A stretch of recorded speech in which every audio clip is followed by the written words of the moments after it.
jam wale mon bandiraɓe musidɓe tedduɓe hettiɓe heeɗiɓe daraɓe Ayaw Pindi TV en gatte kattande jomiraɗo subaka hande o gam yettino ɗon ko sifa e kelle gadane e jeydiji leydi Sénégal joni palen koye jeydiji ɗi. Alkamisa jeenayi lewru jeeɗiɗiru hitande ujunnaje ɗiɗi e nogas e jeegom ko sifa e kelle gadane e jeydiji leydi Sénégal eɗen puɗɗoro e jeyde Walf Quotidien kamɓe musidɓe men jeydiyankoɓe ɓe gatti ko alhaali nden ɗon ñamade nde ganduɗa kay laamu ngu ne jogani ɗum ɓe ganduɗa kañum woni secteur privé mo leydi Sénégal ɓe mbi noon ko pression kay woni ko fawa e dow laamu ngu oɗo saaha joni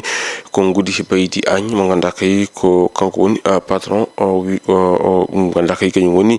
CNP ko letti noon wonde kay laamu ngu o foti ko yobde e nden ɗon ñamade honno wiiri kam simin e jeydiyankoɓe kono noon jande arti ko yuti alhaali Macky Sall gonɗo ɗo e horejo leydi Sénégal gonɗo e jamgol ko yuti e on ɗon poste secrétaire général mo Nations Unies woni tan fedde ko tan faako windere nde hono mbi kam simin jeydiyankoɓe ɓe gatti noon ɓe mbi ko Macky Sall kay ene tija ɗo ete lamorgo Dakar walla ni ene ɗamina ɗo ete e lamorgo ngo Dakar honno wiiri e kam simin e jeydiyankoɓe ƴeewoyen jeyde quotidien le quotidien ko hen ɓe garti ɓe mbitande ko wuyi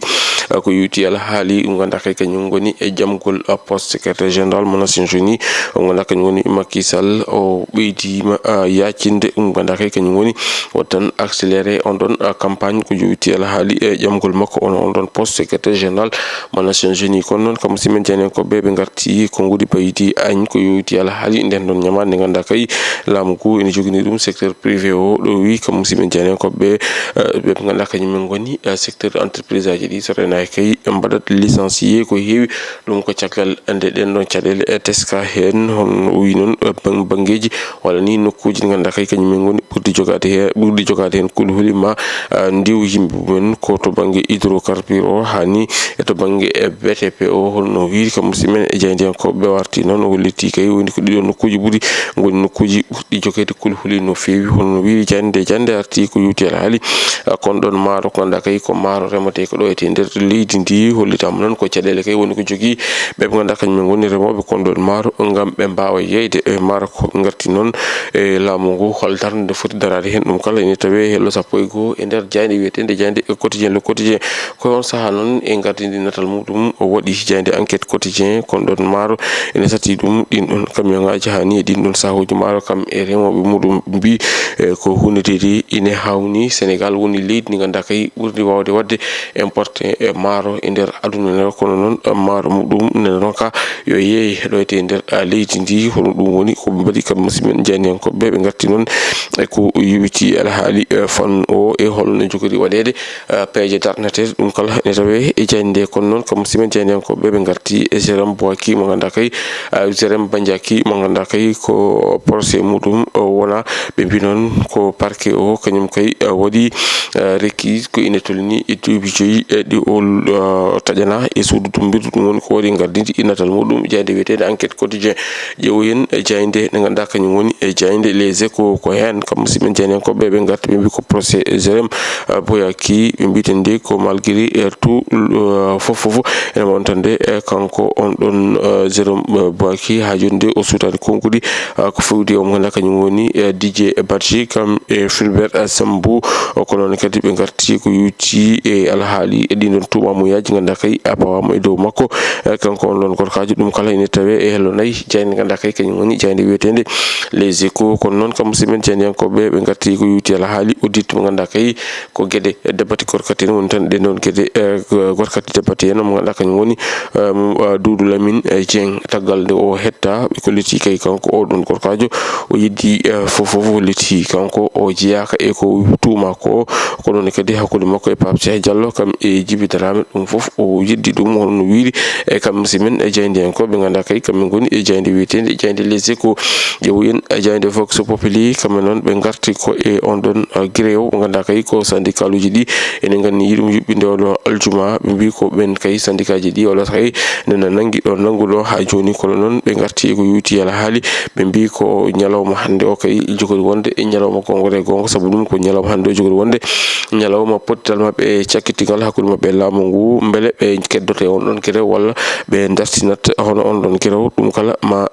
tawe ɗum kala ene tawe e nder jayde nde ƴeewoyen jayde Tribune Quotidien kam musimen jeynakoɓe ɓe garti koye candidature to poste secrétaire général mo Nations Unies kono ɗo ete hoorejo leydi Sénégal Macky Sall ɗo ɓe mbi mo ganduɗa kañum woni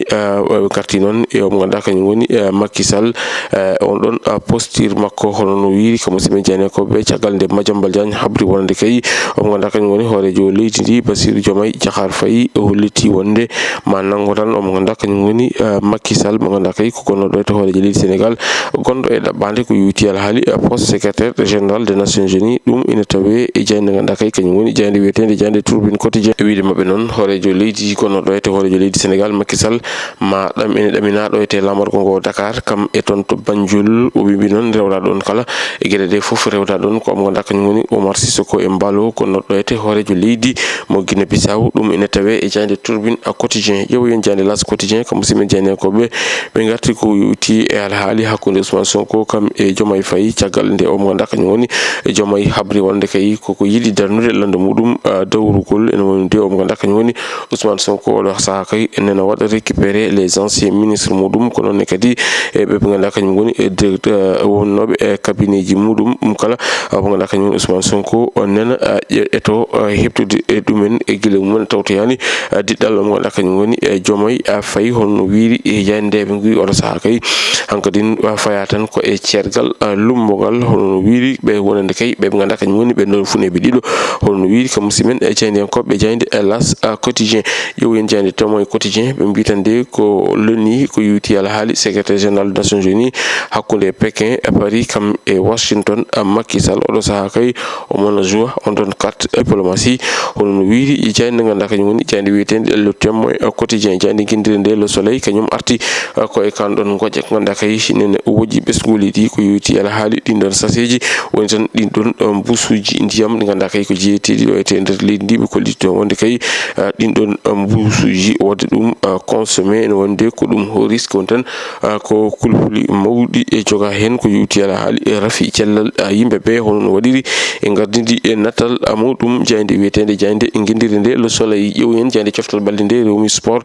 kamɓe noon ɓe garti ko noon dérapage mo ganduɗa kay Cheikhou Kouyaté gonnoɗo ete capitaine équipe guindijo leydi Sénégal waɗi ɗum caggal on ɗon échec mo baro teddugal leydi Sénégal mbaɗi toon to dowlaji ɗum to Amérique e wiide makko noon jiɗɗo kala yo heddo mo yiɗa kala yo yaha firtan e konngudi ganduɗa kay kañum woni e jolfe ko bogganoto ko bugol nadem hono no wiiri ɓe mbi noon ɗiɗon konngudi noon jibini haalullaji kewɗi hono no wiiri e jayde nde kono noon ɓe garti e mo ganduɗa kañum woni Ibrahima Mbaye mo ganduɗa kay e jeero muɗum tolnima e 5 millions taw noon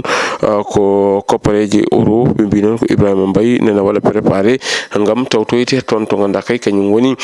to ganduɗa kay ko kañum woni toon to Premier League woni tan toon to Angleterre holno wiiri e jayde ganduɗa kay kañum woni jayde wiyetede jayde Rewmi Sport bandiraɓe musidɓe tedduɓe hettiɓe heeɗiɓe daraɓe Yaw Pindi TV kasi haalaɓe ceerno ko ɗum ɗon komin kemnoɗo ɗum ko sifa e kelle gaɗane yoga e jaydeji leydi Sénégal adi meɗen rubinde jaydeji wonata ko janggo soko weeli gueno ɗo enden min mbi on jokke ɗoftade kam rewidade programme uji ɗi Pindi TV Allah jarama on jarama.